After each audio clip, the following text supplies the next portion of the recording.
Good morning. Go ahead, please. Yes, sir. Yeah. Good morning, everyone. My presentation is on standard ways of collecting microbiological samples from tap water. So, as earlier mentioned, we have some key points.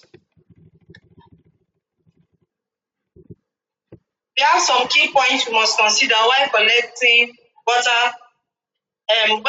microbiological samples from tap water. So, I just want to mention a few more because our professor has mentioned many. So, in relating these key points to tap water now, we must take water from a cold tap, not a hot tap, because if the water is hot, it will kill some bacteria. So it must be our sample collection must be from a cold water tap. Now, also, if possible, one should use gloves. Our coordinator has earlier mentioned that we disinfect our hands. We could also use gloves in order to avoid contamination. Now, we should also get sterile sample bottles containing chlorine neutralizer. As we all know, our tap water usually have chlorine because chlorine is used in purifying it. So our sterile sample bottles should have chlorine neutralizer.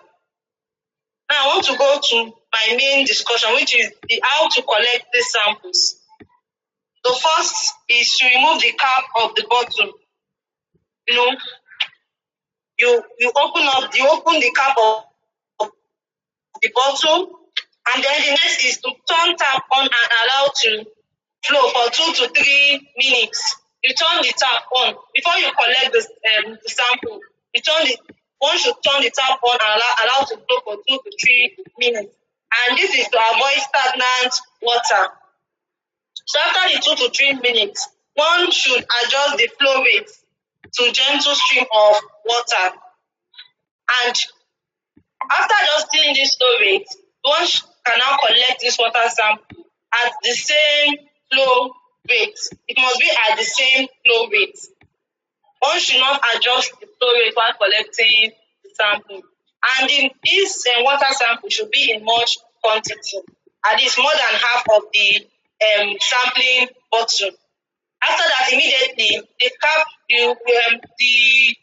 should be returned on this bottle and immediately placed in an ice bag. Now, another thing I want to mention is that for the ice bag, before it's being used, it should first be melted. It should be melted for like 15 minutes and then iced again. All this is to avoid contamination. Okay. Thank you for listening. All right. Thank you. Did you mention the time of day that we can collect sample from the tap water? Sir? Did you mention the time of day you can collect the water sample from the tap water? No, sir. But as you earlier informed us, you said it should be either in the morning or at night. All right. Because in the afternoon, the sun would have affected the organisms in the water. All right. Do you have any question for her, please?